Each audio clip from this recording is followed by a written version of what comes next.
Pemirsa, kembali kami akan lanjutkan perbincangan kami dengan ahli hukum pidana Mas Heri Firmansyah. Mas Heri, tadi sebelumnya Pak Arianto ya sudah menyinggung juga soal sidik ulang apabila nantinya memang PK ini akan dikabulkan. Mas Heri melihatnya seperti apa? Kalau memang ternyata itu adalah pilihan terbaik, why not menurut saya. Jadi jangan dipaksakan, tapi juga jangan seakan-akan tidak dipandang itu sebagai salah satu solusi. Ya, ini mungkin alternatif pilihan yang menurut saya bisa dipertimbangkan, walaupun dengan banyak catatan tadi ya. Misalnya, apakah masih ada ego sektoral di situ, apakah masih berusaha untuk menjaga marwah institusi. Padahal tadi saya katakan ini nggak langsung berkaitan dengan institusi, tapi ini berkaitan dengan proses penegakan hukum. Ya siapa saja yang melakukan proses penegakan hukum itu kan pasti adalah manusia biasa. Dia bisa khilaf, dia bisa salah. Dalam PK ini saja yang akan disoalkan salah satu kemungkinan adanya dugaan kekhilafan hakim yang nyata dalam memutus perkara misalnya. Nah ini yang kemudian bisa dikoreksi, upaya korektif itu muncul. Bahwa bukan berarti bahwa proses penegakan hukum itu sama sekali tidak memiliki kesalahan misalnya, tidak. Tapi sejauh mana kesalahan itu kemudian berakhir dengan berkaitan atau langsung dengan putusan atau tidak, ini yang harus kita perhatikan dengan seksama dari kacamata hukum ya. Jadi tidak kemudian serta-merta karena misalnya tadi ada pencabutan keterangan dari satu saksi karena dianggap ini saksi yang sentral yang awalnya menyatakan bahwa dia yang bersalah, ini kemudian ujuk-ujuk diterima sebagai bukti yang tidak terbantahkan. Nah, karena dalam konteks keterangan itu, dalam KUHP juga diatur tuh Mbak Ebony. Misalnya kalau saya nggak salah di ketentuan 185 KUHP di ayat 5 atau 4 ya, itu kan saksi itu harus dilihat dari cara perilaku hidupnya, kesusilaannya, sehingga keterangan itu patut dipercaya atau tidak. Itu jadi bahan pertimbangan hukum hakim juga. Nah, kalau dia pernah melakukan pernyataan A dan itu ekstrimnya membuat orang itu masuk ke penjara, dinyatakan bersalah atas perbuatan yang tidak dilakukan, kemudian dia koreksi itu 180 derajat dengan jedanya ya? berapa tahun yang lalu, momentumnya juga akan mungkin dinilai hakim. Kenapa baru sekarang begitu dinyatakan? Kenapa tidak diproses di PT? Ya kita bisa mengatakan lah, Anda mungkin bukan si A yang merasakan hal itu. Ya tapi kita mengabaikan tafsiran-tafsiran ini dulu, bahwa pernyataan itu punya konsekuensi yuridis dan logis. Jadi jangan dianggap bahwa ketika mengkoreksi dia berarti lepas dari konsekuensi logis dan yuridisnya tadi. Nah, itu yang saya katakan. Jadi jangan sampai juga ini jadi role model baru nih dalam penegakan hukum kita. Nanti dia menyatakan A, si orang itu bersalah, setelah selesai urusannya di situ, dia koreksi lagi, kemudian nanti dianggap sebagai dia orang yang benar-benar tidak salah, suci dia. Jadi tentunya tidak hanya fokus ke isi pernyataan keterangannya ya, tapi juga banyak pertimbangan lain yang akan hakim. Intinya orang boleh menyatakan, mengutarakan apa saja, tapi yang jadi persoalan adalah untuk mempertimbangkan itu dalam putusan itu yang harus hati-hati. Tidak serta-merta kemudian bukti tadi jadi kebenaran absolut. Saya mengatakan absolut itu berarti mutlak tidak terbantahkan. Nah maka ini harus diuji kembali agar hakim ketika memutus apapun, dia sudah lepas itu semua. Dia sudah lepas dari tekanan apapun, karena memang yang dituju adalah keadilannya. Tapi apakah keadilan itu menyenangkan para pihak? Ini justice for all itu kan memang adalah jargonnya. Tapi apakah kemudian itu dimaknai harus menyenangkan setiap pihak? Itu bukan tujuan esensi dari kita melakukan proses hukum. Karena memang dalam konteks ini pasti ada pihak yang benar, ada pihak yang salah. Kalau pihak menang dan kalah itu ada dalam kualifikasi hukum perdata. Tapi tentu ini nggak mungkin remis, tidak ada seperti main catur begitu. Jadi memang sesuatu yang harus dominan dari pertimbangan hukum hakim. Mungkin saja tipis-tipis ya. Fakta ini memperkuat, fakta ini memperlemah. Ini juga hakim agak sulit memang dalam memutus. Jadi kita bisa memahami suasana batiniah dari hakim dalam memutus perkara itu sungguh tidak mudah gitu. Baik, tapi kalau sedikit lagi kita menyinggung soal penyidikan ulang tadi, Mas Heri, itu lazimnya kalau dalam sidang PK apakah juga menjadi poin putusan hakim?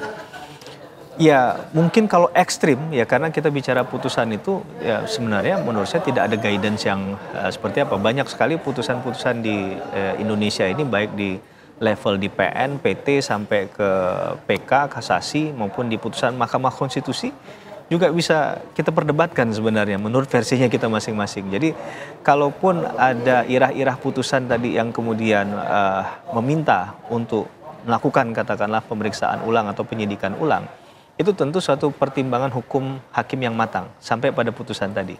Nah masalahnya kita akan melihatnya begini, apakah irah putusan hakim berkaitan dengan pemeriksaan atau penyidikan ulang itu sudah disinggung, sudah dibahas, sudah dikaji mendalam sebelumnya memutuskan hal itu. Maka kita akan lihat pertimbangan hukum hakimnya.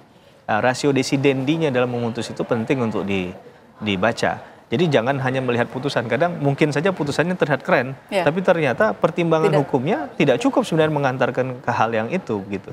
Ini juga menurut saya sebagai orang hukum, sebagai pengamat hukum, sebagai praktisi dan akademisi, ini sesuatu yang harus kita lakukan upaya koreksi, bukan PK ini saja yang dikoreksi begitu, tapi cara berpikir untuk melogikakan itu penting.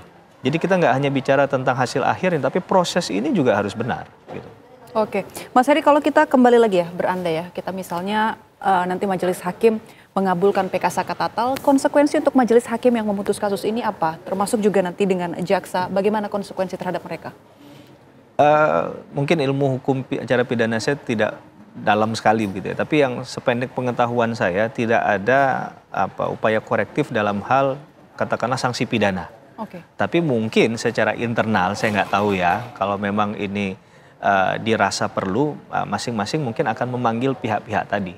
Nah masalahnya itu dilakukan terbuka atau tertutup, itu wallahu alam. Ya, saya nggak tahu sampai level itu ya. Tapi tentunya kita akan bicara pada konteks menjaga marwah dari institusi ya.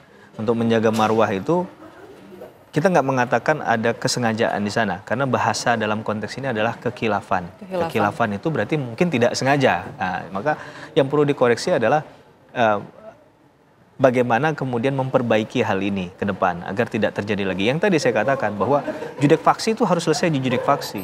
Jangan ada anggapan, oh dah nanti kalau nggak terbukti naik lagi deh. Sampai di ujung, sampai dia akhirnya maksimal di ujungnya adalah PK tadi. Menurut saya ini yang harus dikoreksi dengan cara apa, melihat dalam setahun itu perkara yang masuk ke kasasi ke PK itu berapa dari lot perkara dari PN misalnya. Nah, ini kita akan mendapatkan hal yang bagus, nggak hanya bicara tentang seorang Saka Tatal saja, tapi bicara dalam hal pembenahan hukum secara struktural, secara sempurna begitu ya. Ini langkah korektif yang menurut saya baik. Nah, ini juga akhirnya jadi catatan dari Mahkamah Agung. Nah, harapan kita akhirnya putusan-putusan itu berkualitas semua. Memang akan takes time, memang akan mungkin lama, akan berkali-kali menyidangkan perkara itu. Tapi orang yang kemudian dikenai hukuman dan mendapatkan putusan itu memperolehnya dengan, ya saya nggak mengatakan sukacita, tapi setidaknya dia bisa meyakini bahwa hukum itu hadir, bahwa hukum itu sudah memperjuangkan keadilannya begitu. Dan inilah versi keadilan hukum itu. Gitu. Baik, Mas Heri, kami akan ajak Mas Heri dan pemirsa tentunya juga untuk menyimak, melihat kondisi terkini dari Pengadilan Negeri Cirebon, apakah sudah ada tanda-tanda sidang akan dimulai, karena kalau kita simak informasi sebelumnya, sidang dijadwalkan pada pukul 10, dan saat ini juga kita lihat Saka Tatal bersama keluarga, kedua kakaknya yang mendampingi sudah berkumpul dengan pihak kuasa hukum untuk nantinya akan sama-sama bergerak menuju ke Pengadilan Negeri Cirebon. Kami ajak pemirsa untuk melihat situasi terkini di Pengadilan Negeri Cirebon. Ada Atika Harahap. Tika, silakan dengan informasi terbaru dari Pengadilan Negeri Cirebon. Ya baik, selamat pagi Ibu Nida dan juga pemirsa. Benar sekali, Pengadilan Negeri Cirebon pagi hari ini akan menggelar sidang peninjauan kembali terhadap mantan narapidana kasus pembunuhan dan juga pemerkosaan Vina dan Eki, yakni Saka Tatal pada tahun 2016 silam, yang mana memang sidang PK nantinya akan digelar di tempat saya mengabarkan ini di ruang sidang Cakra Pengadilan Negeri Cirebon, yang mana ini masih belum ada update, namun memang sidang nantinya masih akan digelar dengan jadwal pada pukul 10 pagi hari ini, yang mana memang diketahui Saka bersama dengan kerabat dan juga kakak kandungnya ini masih berada dengan pihak kuasa hukum, yang mana nantinya memang diketahui akan bersama-sama dengan para kerabat akan menuju ke Pengadilan Negeri untuk menjalani sidang peninjauan kembali pada pagi hari ini, yang mana memang sidang PK berjalan dengan 3 orang hakim yang telah ditunjuk oleh Pengadilan Negeri Cirebon, di mana ketua majelis hakim nanti ada Rizka Yunia dan ada 2 hakim anggota yakni Galuh Rasma Esti dan juga Justisia Permatasari, serta nanti jaksa akan ada Asep Sunarsa. Persiapan matang pun telah dipersiapkan oleh pihak tim kuasa hukum dari pemohon yakni Saka Tatal yang dipimpin oleh Titin Prilianti yang saat ini sudah berkumpul dengan Saka Tatal dan juga kerabat serta dengan kedua kakak kandungnya yang mana bersama-sama sedang berkumpul untuk nantinya menuju ke pengadilan negeri untuk melangsungkan sidang PK ini, yang mana mereka ini berharap dapat membuktikan Saka Tatal ini tidak bersalah nantinya dalam kasus pembunuhan dan juga pemerkosaan yang terjadi pada tahun 2016 silam.